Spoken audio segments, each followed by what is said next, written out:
Hiki ni Gombo la Chuo, kipindi cha Gombo la Chuo kinachotemwa na mtumishi wa Mungu Apostle Dennis Daje. Nasema kaa kando uone mambo ya Mungu.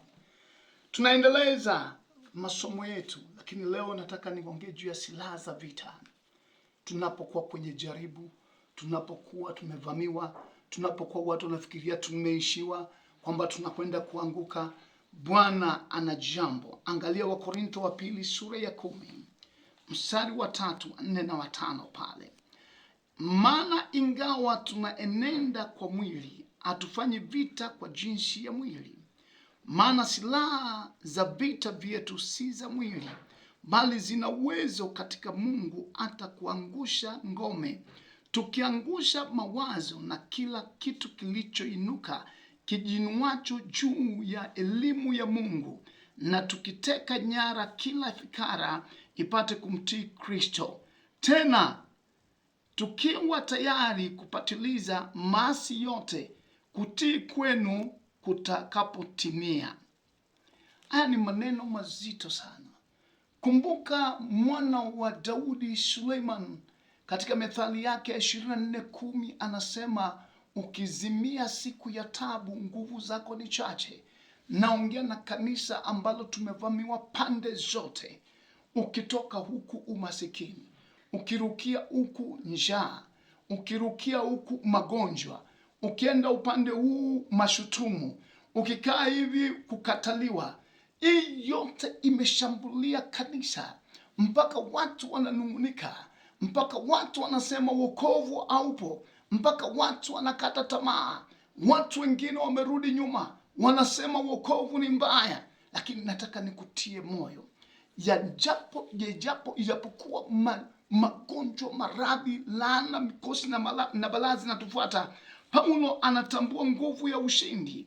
Maana anasema, maana ingawa tunaenenda katika mwili, hatufanyi vita kwa jinsi ya mwili. Sisi hatutapigana nao kwa maneno na matusi wanaoturushia na sisi tuwatukane. Sisi hatutachukua mkuki, hatutachukua upanga kupigana na wao. Ingawa tuko hapa duniani, tunapita kwenye tabu na dhiki zingine ambazo saa nyingine na wao wanapitia, lakini tuko tofauti. Silaha za vita vyetu si za mwilini. Naomba ili uelewe, silaha za vita vyetu si za mwilini, na silaha za vita vyetu si hafifu. Wapendwa, usinyong'onyee. Wapendwa, usikatizwe tamaa na watu wakisema safari ya wokovu ni ngumu. Silaha tulizo nazo si hafifu. Silaha tulizo nazo sio duni. Silaha tulizo nazo si za zamani.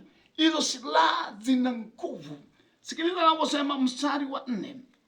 Anasema ya kwamba, maana silaha za vita vyetu si za mwili, bali zina uwezo katika Mungu hata kuangusha ngome. Tuna uwezo wa kuangusha ngome. Zaburi ya 107 mstari wa 20 nasema kwamba Bwana ulituma neno lake, na lilo neno likawaponya, lilo neno likawaondoa katika maangamivu yote. Kumbuka Paulo anasema si za mwilini. Silaha hizi za rohoni, zinaweza, zina nguvu, zina mamlaka, zinatenda maajabu. Mungu akituma neno lake linatuponya, linatuondoa katika maangamizo yetu. Hizo ni ngome, ziwe ni ngome za ufukara, ziwe ni ngome za umasikini, ziwe ni ngome za maradhi na magonjwa, kuchanganyikiwa. Neno la Mungu likitumwa linatuondoa katika ngome zote hizo na linaleta uponyaji juu yetu. Angalia mstari wa 5 ambao nataka kumalizia nao. Anasema hivi, tukiangusha mawazo na kila kitu kijinuacho juu ya elimu ya Mungu, tukiteka nyara kila fikara ipate kumtii Kristo. Wandugu, tuna nguvu. Kila fikara, mawazo yao wanaowaza kinyume chetu, maneno yao wanaonena kinyume chetu, tuna uwezo wa kuangusha hizo ngome, na tunateka nyara kila fikara ambayo ni kinyume na neno la Mungu lipate kumtii Kristo Yesu. Katika jina la Yesu, ili jambo linawezekana. Mungu utenda maajabu.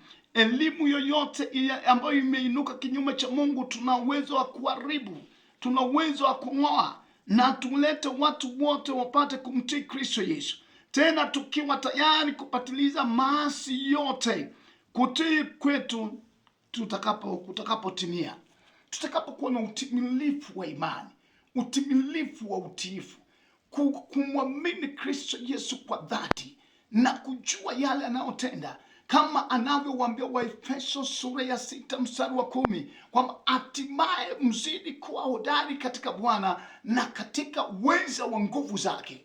Ndugu zangu, tunaweza kuwa hodari katika Bwana lakini hatujui uweza wa nguvu zake. Hapa Paulo anatuambia kwamba ingawa tunaenenda katika mwili, lakini silaha tulizo nazo si za mwilini. Hizo silaha zinaweza, zina nguvu, zina mamlaka ya kuangusha kila ngome na kutiisha kila fikara ambayo inainuka kinyume na elimu ya Mungu, wapate kumtii Kristo Yesu. Naomba Mungu akutie nguvu. Safari hii tunashinda, maana Kristo Yesu alishinda. Kaeni ndani yangu nami nikae ndani yenu, hapo ni salama. Mungu akubariki katika jina la Yesu Kristo. Amen.